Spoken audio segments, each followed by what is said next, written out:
a lot of good team come to Korea. Unfortunately, we haven't had a trip because it's a new team.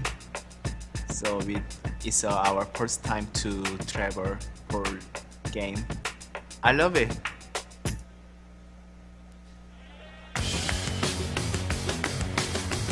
Ladies and gentlemen, we're back at the World Playoffs on an action-packed day number 1, continuing Group B now. I'm DJ Wheat alongside Rachel. Our next game is an all-Asia map-up. Korea's Najin Sword goes up against Vietnam's Dark Horse, the Saigon Jokers. Let's bring out the teams. Introducing our first team, the blue team, the winners of the Korean Regional Final and finishing 3rd at the OGN Azubu Champions Summer Tournament. Ladies and gentlemen, let's hear it for Najin Sword!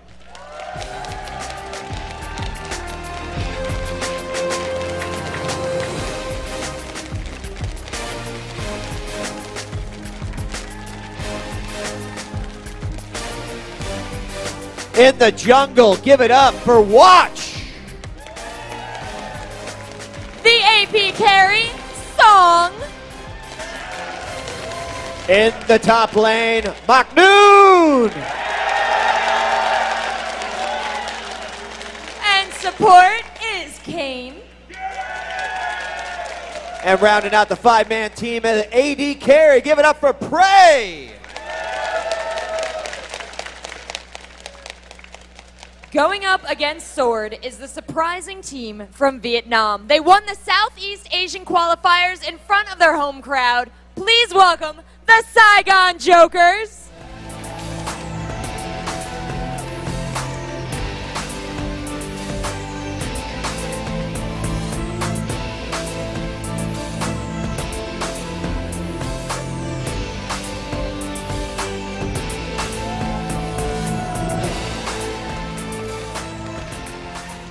On support, we have Junie. Support the AD carry, Archie! In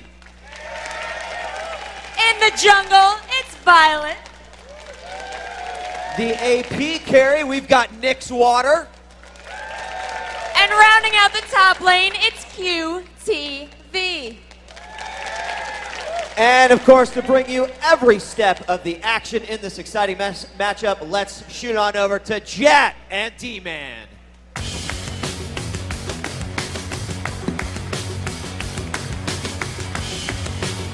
Yeah, thank you very much, DJ Wheat and Rachel. And wow, this game is one that nobody expected to happen.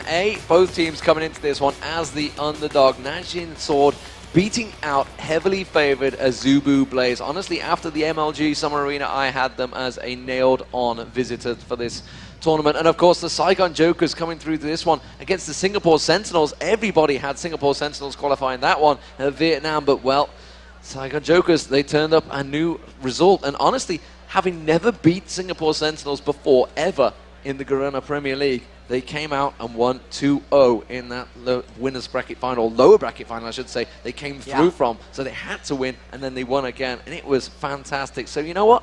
The underdogs coming into this one, they've got absolutely nothing to lose. What would you expect coming from this one, Jack?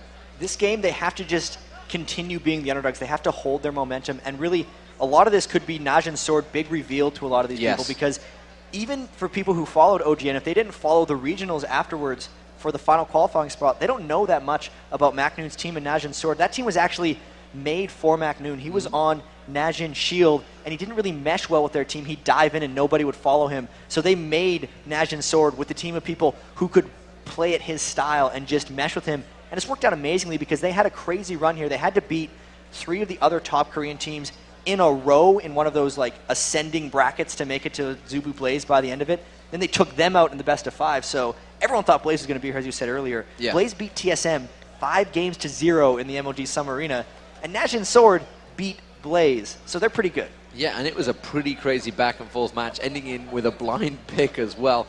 But wow, I mean, what a crazy, crazy matchup straight away. Saigon Jokers, I mean, they're coming into this one.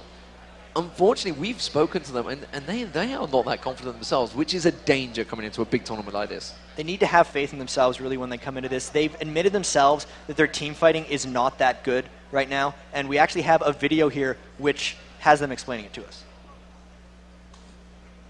Southeast Asia.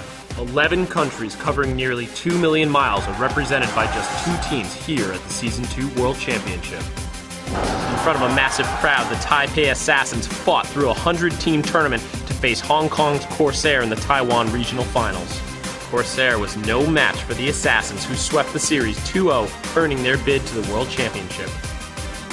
Vietnam, the Southeast Asia Regionals. The heavily favored Singapore Sentinels look to be on their way to Los Angeles after knocking the Saigon Jokers down to the losers bracket.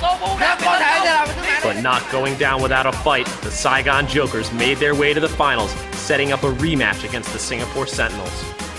Behind the support of their home crowd, the Saigon Jokers stunned the Sentinels 2-1 to secure a spot in the World Championship. The Taipei Assassins and Saigon Jokers are now poised to take on the best team from around the globe with the hopes of bringing the title home to Southeast Asia. Yeah, welcome back. I mean, we can talk straight away about that. I mean, they were at home in a massive crowd at Vietnam. They were the home favorites. They've now come over here on a 2-week trip to Los Angeles with a chance at winning $1 million. That would mean a hell of a lot to them, certainly at home. You may have also seen it. There's a video online that Garana have done. It's got all their family, just like we saw with Singapore Sentinels when they went to the IPL face-off, just saying, wishing them luck.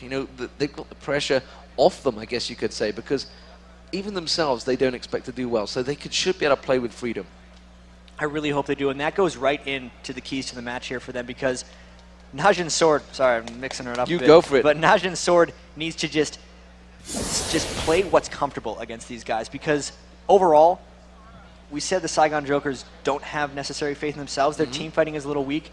Najin Sword is potentially one of the best teams in the world as respected by their peers. So if they play what's comfortable, they'll be pretty solid. Yeah, indeed. And, and you talked about the team had been modeled around him. They need to follow what McNoon does. And that was the big problem when McNoon was on Najin's shield, is he would dive in and everyone would be like, oh, I didn't expect you to do that. And he'd just die. But now that he's on shield or sword, everyone just goes in with him. So if they follow him, they'll be set. Yeah, and they need to be ready to adapt, because we're not sure ourselves what Saigon Jokers are going to throw out there. They had a few little crazy things in the qualifiers, in the finals. They could come up with something completely different in this tournament. They like things like luck support. Saigon Jokers do.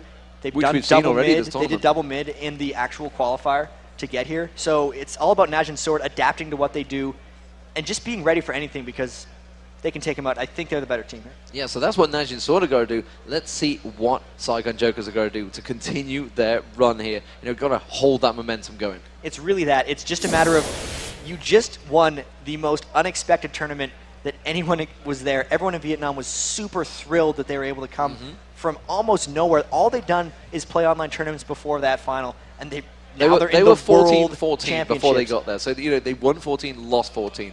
Nobody had them making it. And they've qualified for the World Champions, so they just really need to embrace the fact that they're underdogs, keep the momentum going. They can do almost whatever they want. And if they embrace underdog, they're going to be able to throw Sword off of their game. Something crazy. You have nothing to lose. No one expected you to be here.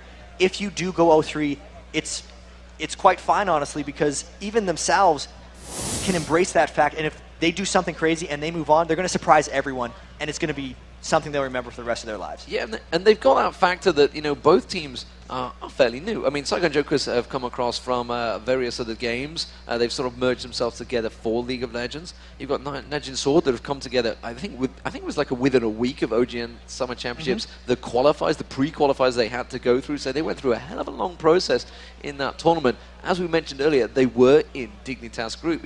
Now we look back at it, but before we saw Dignitas and we're like, oh, they got knocked out in the group stage and everybody was, dumping on them. It turns out they had Azubu Frost and Najin Sword in their group stage. That's not too bad. And Incredible Miracle, if I remember rightly. Right, actually, it was. No, it wasn't. It was wasn't it? ROMG. You are correct. Yeah. But, I mean, so coming into this one, we've seen it already with Azubu Frost.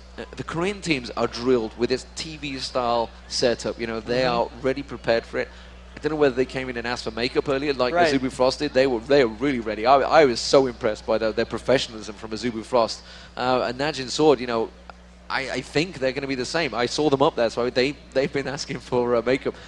a lot of these teams, you know, they won't want to go near makeup. Well, I'm going to let you in a secret, OGN. guys. We have to wear makeup now and again for these things. You know, we have all these lights on us and the sun, etc. But the Korean teams are so prepared for this TV-style tournaments. How Saigon Joker is going to be prepared for it.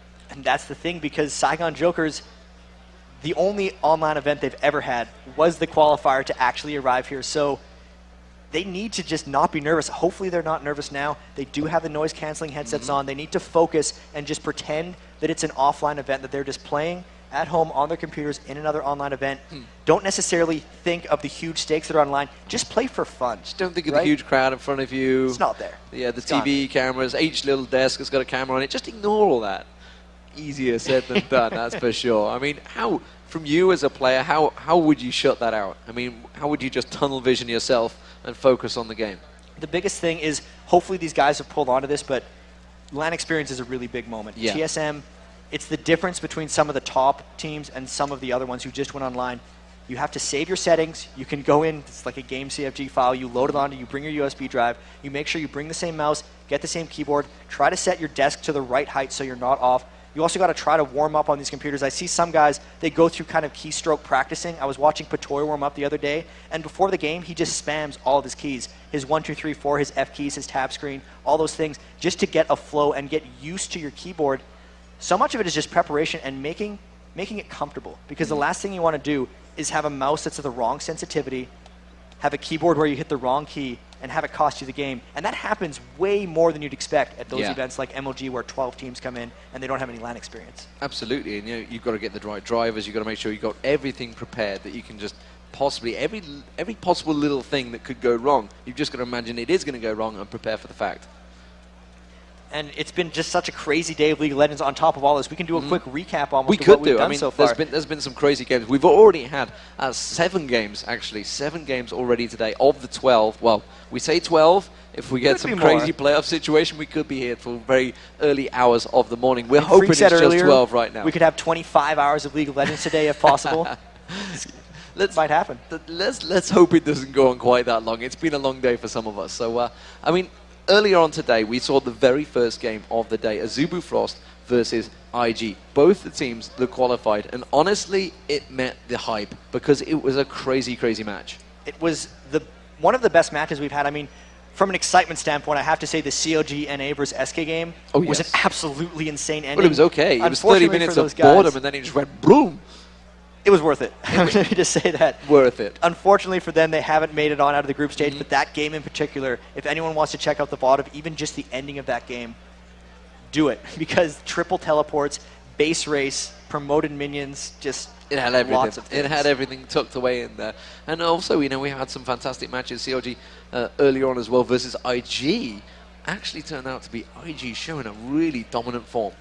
IG really impressed in that group. Even the very first game against Azubu Frost, as you were touching on earlier when I decided to just jump off on a tangent, they gave Frost pretty much everything that the Korean metagame perceives as the best. They're definitely the closest. Everything they wanted. Ezreal, just Chen on top of that if they wanted it. And they came out with their own strategy. They played Jarvan. They played Swain. Those aren't particularly popular picks. And they were taking it to them for a lot of that. And we saw Evelyn banned. Very first game of the day. And the E-ban was gone. They banned a Lux against... I'm trying to go too far back. Lux against IG, I believe. No, they banned Lux against... They banned Lux against the Azubu Frost as well. Right. And we found out why when he managed to get to play it later on. Madlife, you know, we talked about the players. Who would you really pick for one of the superstars so far of this tournament? I mean, that's I know I'm asking a lot there, but you've got to be thinking, obviously, Azubu Frost or IG, we would have thought. I'm going to give 2. One from each of the teams that qualified on. So from... I have the 2. I'm going to get there. The Singed player from the IG Shy. Game. Shy, sorry. Yep. From Azubu Frost. Absolutely dominated that game against SK. 2v1 in it. His just top lane was so impressive. He completely controlled the map and just showed how you were supposed to play Singed. He pulled everything to him on that map and really just gave a clinic on how you could take over a game as a top laner without ever leaving your lane. He didn't have to roam. He didn't have to do anything like that. When you look over at IG, I do have to give it to PDD, another top laner, surprisingly. It's just, even his Jarvan play, just the aggression, and you can tell when they're playing, just with the way they communicate with each other. He's the leader of that team, so I kind of have to give it to him. Okay, so, well, ladies and gentlemen, looks like we are going to get ready to go. So let's get in towards Champion Select. It is going to be Najin Sword versus Saigon Jokers, and immediately the ban's coming in. And, you know, this is something we've seen for a lot from the Asian teams. Twisted Fate banned out straight away.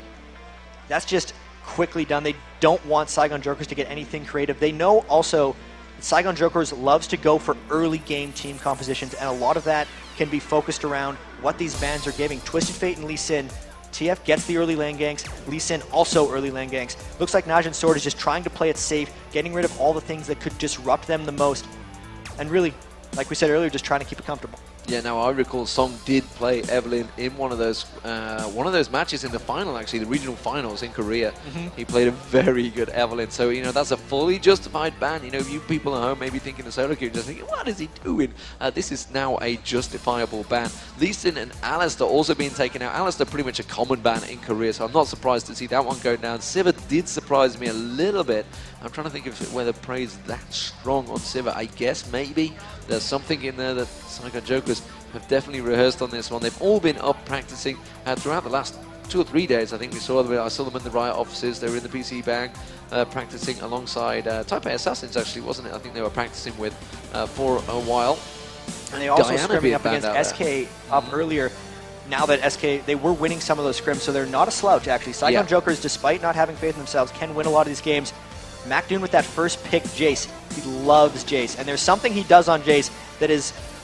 I need to explain this. Is actually really cool. Oh, go for the it. Acceleration gate into the Shock Blast. What a lot of players do is they'll shoot the Shock Blast and it'll go out, then they'll hit it through the gate, and that's when it speeds up the missile. But when MacDoon does it, he'll put the gate right at the origin of a Shock Blast, so it goes fast the whole time. The reason that's so difficult is because you have to click really close to yourself to aim something really far away, so your variance goes way up. Right. But when he does that, the missile gets there faster, it's harder to dodge, and because he's so good at it, it's still really accurate. Just watch pro. I love these pro players. They pull out things and I'm just like, wow, is that what happened? But Shen and Ezreal being picked up, so immediately they've got that support. Is this going to be a Shen jungle? I would guess so. Ezreal down that bottom lane. Well, I say bottom lane. Like we'd mentioned, there was a Lux down the bottom lane, but that was more of a reactionary move towards Singapore Sentinels. It could be, but also, Saigon Jokers has been known to run 2 people mid, so that Ezreal could very well go mid. I remember seeing an interview from Watch here saying he wants to show the world his Skarner, and it looks like he's going to get a chance. There it is. That's going to be what Najin Sword loves to do. They love to dive in. They jump in with Sona Skarner. as well. And Sona is something that they just key off of every game they can get it. Najin Sword picks it almost every game, but so does Saigon Jokers as well, so they're kind of taking it away from them. Yeah, and I remember Loco Doka mentioning it in the regional finals. It's like, why did they not ban Sona? Because that crescendo is just landing, and basically it's like a full-on we win button. You know, the I win button you can occasionally get in games. That is what Saigon Jokers, Najin Sword use, because they catch it out. And we talked about how much MacDoon likes to dive. The whole team will just take that as the trigger to go. And these picks actually coming in fairly fast through the rest of it. We got the Lux once again. She's seen a lot of play so far this tournament. This is something they like to run as a support. It's an Ezreal Lux lane in a lot of these scenarios. It's actually quite strong. If they both hit level 6, one Light Binding comes across, and they can both just combo their ultimates for pretty much a clean kill in those lanes. So Song looks like he's going to be taking Rise as well. So immediately looks like, I'm guessing Corki's going to get locked in. Yes, he is. So Corki's going to be the AD carry. They're going to be using standard stuff here. Didn't go for Graves. I mean, it's really the playoff. It's the Ezreal, Graves, or Corki. That's the first time we've seen Kog'Maw already today. Now the question is, who will be where in this? Is it going to be the support Lux? Is it going to be a Karthus solo bot lane? Is it going to be Aurelia top lane? Is it going to be Aurelia bottom lane? They could play anywhere. We are unsure really of the exact tactic they want to go with here. We're pretty much guessing it's going to be a support Lux alongside Ezreal, but the question is, where will they play? If I had to guess, actually, just based on this, Saigon Jokers has decided to not do anything super creative. I could yet to be surprised. Guessing it's the Lux Ezreal bottom, Karthus mid, Shen jungle, Aurelia top. QTV, favorite champion Aurelia by far. If he can get it every game, he can. And the fact that they let him kind of last pick that, MacDoon never tried to deny it, they never banned it or anything, shows me a little bit that Najin Sword may not have done full research on Saigon Jokers because they would have been distracted with the other teams that they consider the threats. So here, Saigon Jokers pretty much getting all their favorite money champions. Karthus is Nixwater's favorite thing to play. Archie's favorite is Ezreal. Aurelia's favored for QTV. They get the Shen. So really, everything Saigon Jokers has here is right in their wheelhouse. And it's just a matter of Najin Sword saying, we'll give it to you. We're going to try to beat you anyways. We're going to try and beat you with it anyway. And they were happy with that, Jace, regardless. So, ladies and gentlemen, we've seen what the teams have selected. Let's have a shout-out for those teams. Who do you want to win this one? Saigon Jokers coming in as a surprise guest. Would you like to see them take Game 1?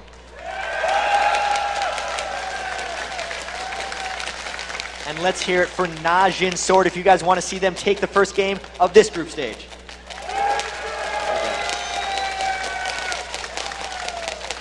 That's a fairly even shout between the two. There's some optional support between the two. Najin Sword definitely coming into this one as the favorites. I think it's safe to say, you know, Saigon Jokers coming into this one, they just need to forget what they are doing. Let's get into the game, ladies and gentlemen. We are underway. It is, if you've just joined us, Najin Sword playing as the blue team, Saigon Jokers playing as the red team up the top lane. And well, honestly, on your screens, you can see just how awesome it is right here live in Los Angeles at the World Championships.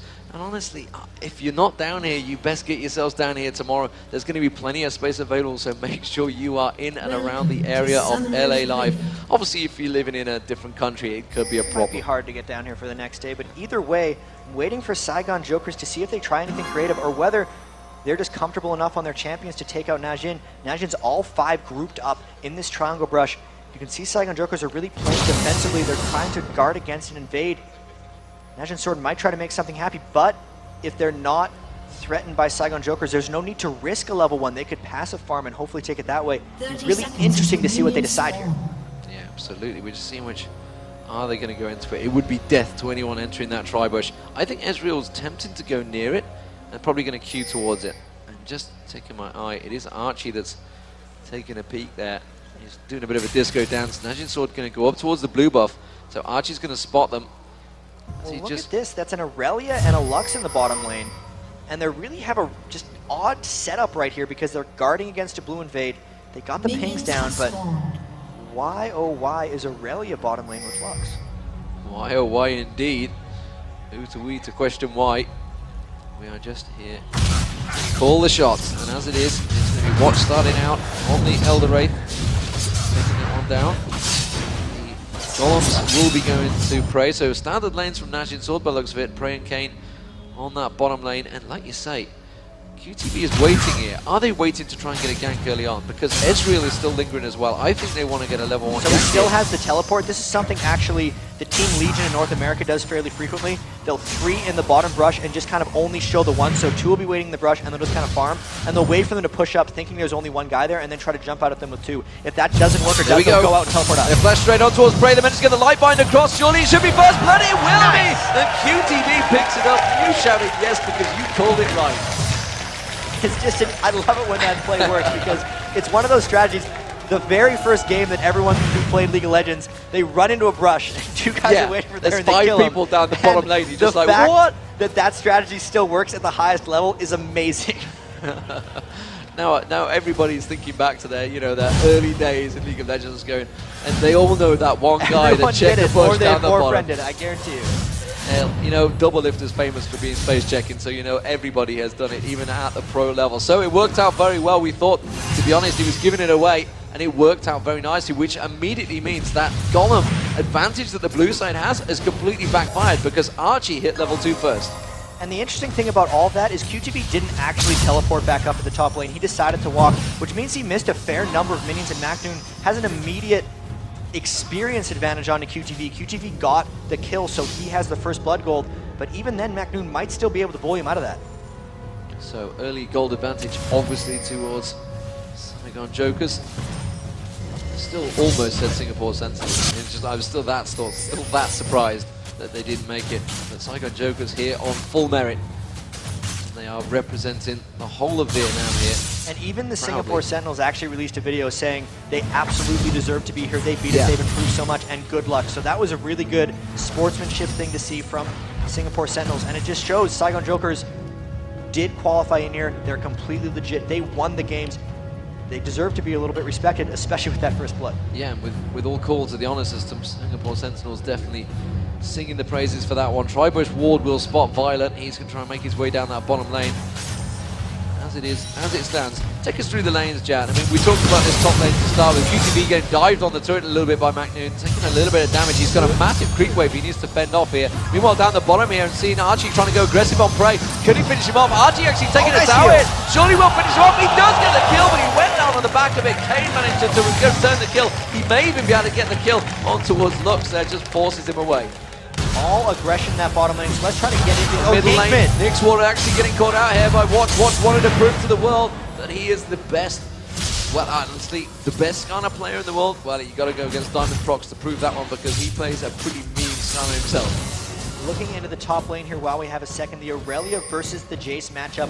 McNoon thinks Jace can beat everything in top lane. That's why he first picked it, and he's very comfy on it. Thus far, with that experience advantage, he's going to look to just keep pressed, counter gank potentially from Skarner here if he sees Violet, and they could maybe get something here going on. Yeah, and that would also explain why he wanted to see Soaz here from Fnatic. As it is, McNoon's got to be careful. He doesn't go too deep on this one. Violet is there, but Watch is helping out. Red buff though, McNoon continuing to get that damage down onto him. Quite happy to just stick it out there. This aggression that he shows on Violet just starting to burn down his hit points, but QTV will be able to manage to sustain himself. But the two junglers, it's almost becoming a double lane at that top. And in that top lane, McNoon is going to be a bully to QTV. QTV needs to wait until he's got a lot of levels before he can actually duel McNoon, or just try to run him out of mana. Since they're both low, that's going to be a tricky lane. Going into the mid lane, we have the Karthus versus the Ryze. This is going to be all about setup for the ganks right here. If he lands that Dark Binding, oh, we have something.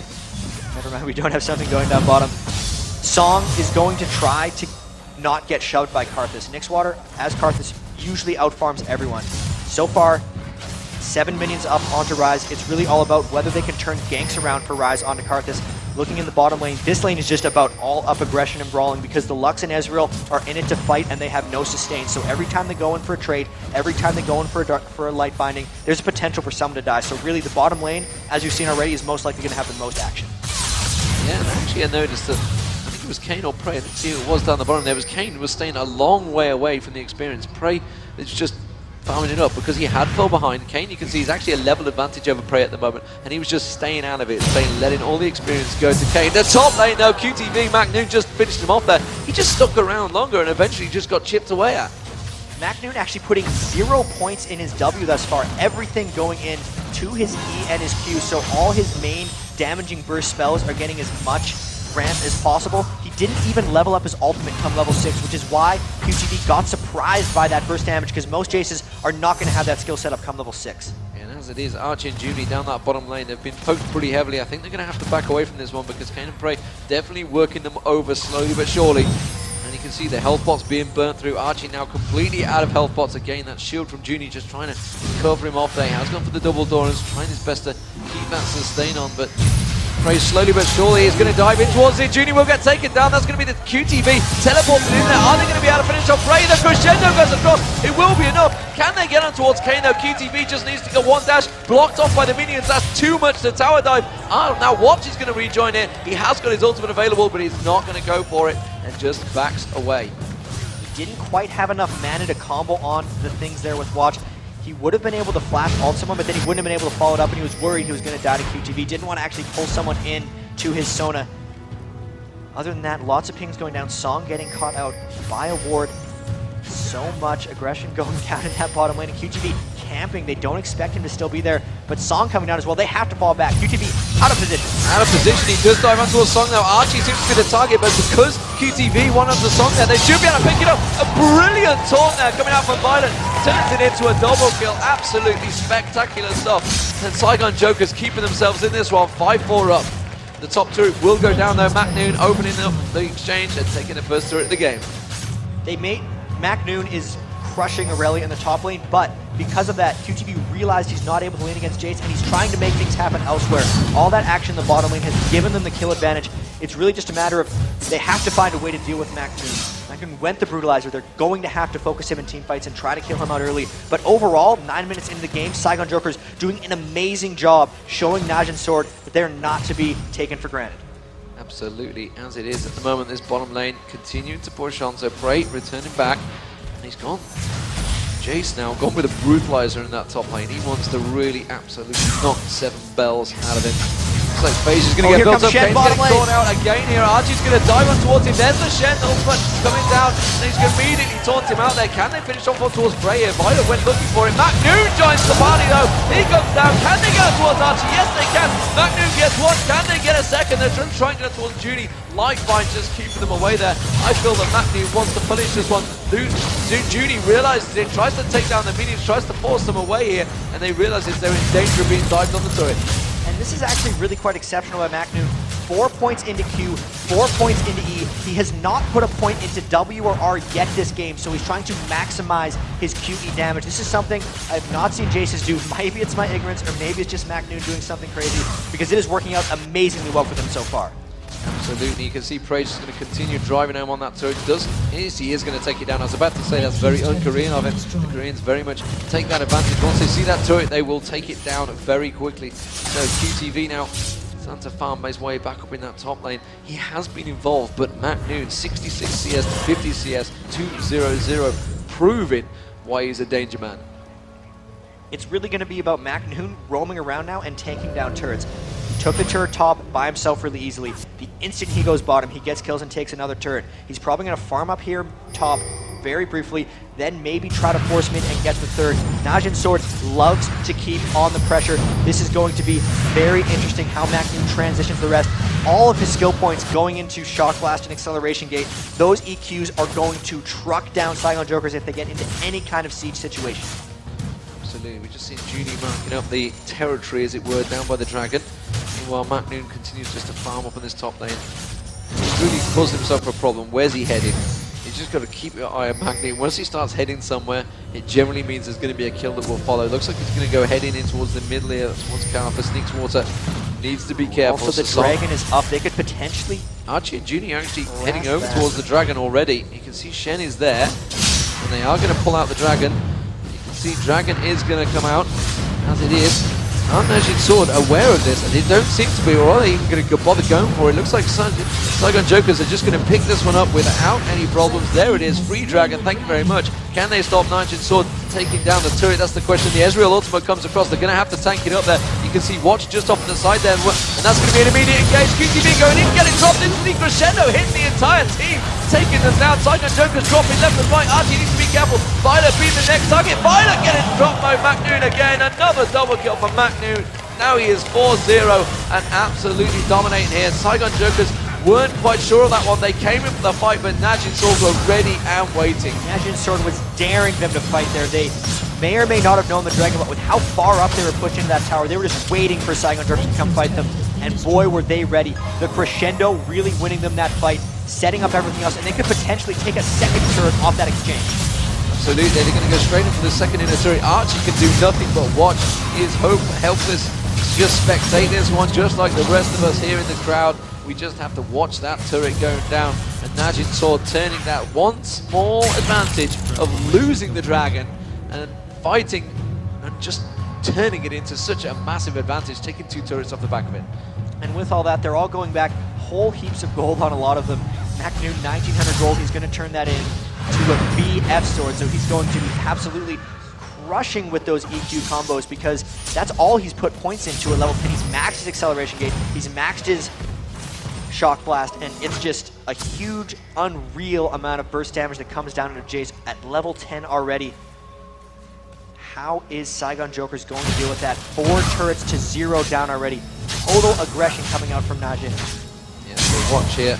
8-6 up the kills, 21k to 17.2, so gold advantage clearly coming from those turrets that Najin Sword have just been taking down left, right and centre.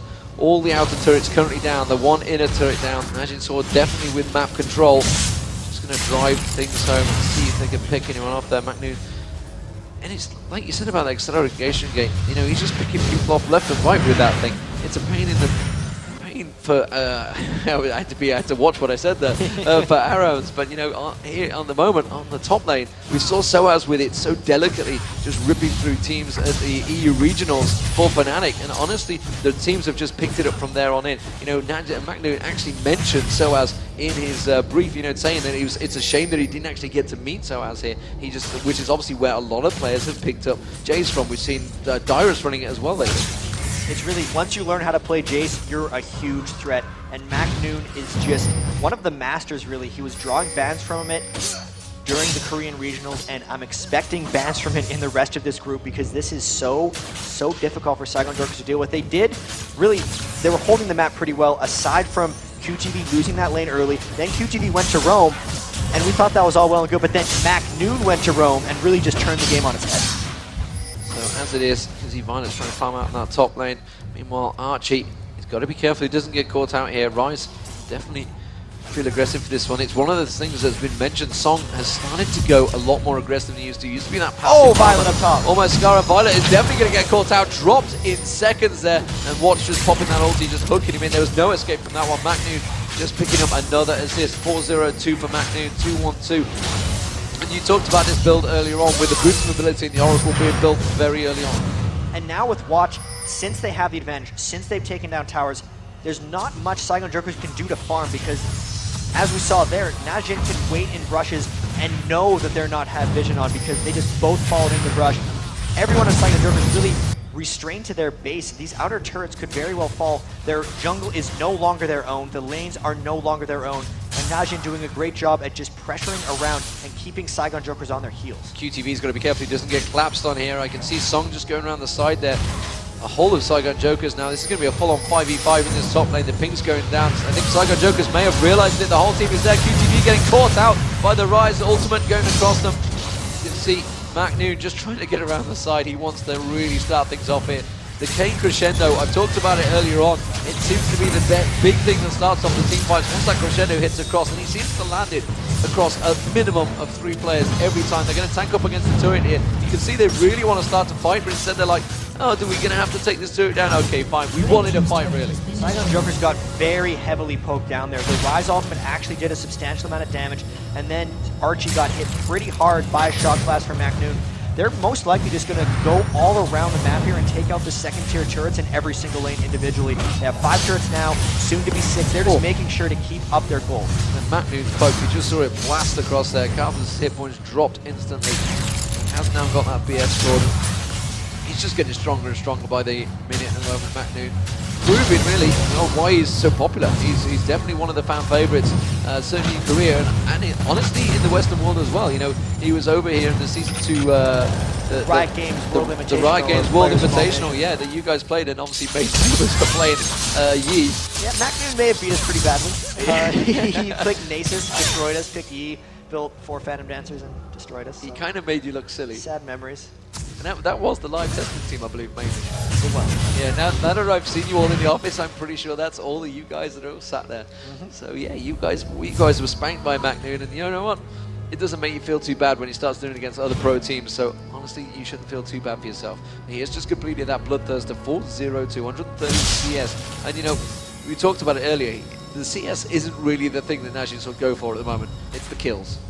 It is, and that's normally what Saigon Jokers likes to do. They love to just go for kills and try to create a lot of action early. It's just Najin Swords made more action, and they're beating them at Saigon Jokers' kind of own game. Here they're going for another dragon, Global Goal getting bigger and bigger, and Saigon Jokers is too weak at this point to go for kills in a lot of situations. Yeah, they cannot get involved in this one, and they're wise not to. They're just going to sit back and farm. They're in that dangerous situation where they're group farming. So really the experience, the gold has been spread too thinly. And Archie's got to be very careful he doesn't get caught out of position. And here is a 3-man gang squad coming from Saigon Jokers. You can see they've used the gate. And Archie was well ready for it, but Watch managed to hook straight in. And that is a very dead Archie. And Watch ended up picking the kill. They weren't really that bothered. And now Prey actually picking up Judy, trying to 1v3 them here and have to back away from that one. He has got the help coming out. Song's going to come around the side. Violet's got to be careful he doesn't get caught out. Here comes Song. He's going to try and get involved. Nixwater could easily get caught out. The Wall of the Pain diving out towards Song. Could it be a bait? QTV going to be the target. They're just turning around. Looks, he's trying to get forced back. QTV's going to get away. The Ignite is running. Song is still there. The flash from Kayn. Flash crescendo from Kayn going full on aggression. The rest of his team were not with him. But MacNoon from downtown slams it home. And that's going to be the Karthus ulti doing nothing to stop them. And Najin Sword will take the first inhibitor phase. Oh! Song got caught by Archie Desperate ultimate just as he's about to exit. And that's going to be careful. Long-range skill shots galore, and that is a big play overall for Najin Sword. Nothing is slowing down MacNoon, and that Boots of Mobility Skarner comboed with the gate from Jace was an unreal amount of speed. Archie had no way of escaping at the very start of that huge long engagement. It was a very long engagement. I wasn't too sure whether Kane had gone a little bit too deep, but I forgot MacNoon was in the team. And then he just came back and supported him. It's all good. I love to see those flash crescendos. It's something I'm used to seeing Melisande used to do, and sadly is no longer playing for Fnatic, has obviously stopped playing League of Legends, but he used to do that quite regularly. We saw it at IEM New York where they went unstoppable, and you know, it's one of those things you don't see. I mean, obviously we see Gosu Pepper going very aggressive on Sona, but we don't tend to see the flash crescendos coming out, the full-on aggression from those support, and you know, that just shows, that backs up the theory that the whole team is an aggressive beast. Everyone on Najin Sword just goes. You don't see them sitting back. The last game you and I did was the CLGEU, just the last one. CLGEU is patient. Yeah. Najin Sword's not patient. Najin Sword goes. They take every small opportunity and just pounce on it. They execute, and they are all out aggressive, and it catches a lot of teams. They never have a time to think. They don't have a time to get a counterattack ready, because they just get hit again and again and can never stand back up. Which goes to show, you know, how strong CLGEU were to beat Najin Sword 3-1 in that semi-finals of the OGN Summer Championships. You know, how they countered it, well, we will soon find out, because they'll be playing each other in the next few games. So, I mean, there's so many good games still coming up. This is the very start of Group B, really. We've just seen CLGEU beating Dignitas. If you missed that game, apologies, I've just spoiled it for you completely. You can check that VOD out. It was a pretty slow farming session, though, so I'm not going to lie. It was a little bit of a damp squid, that one. So 12-7 Najin Sword, though, definitely an aggressive one.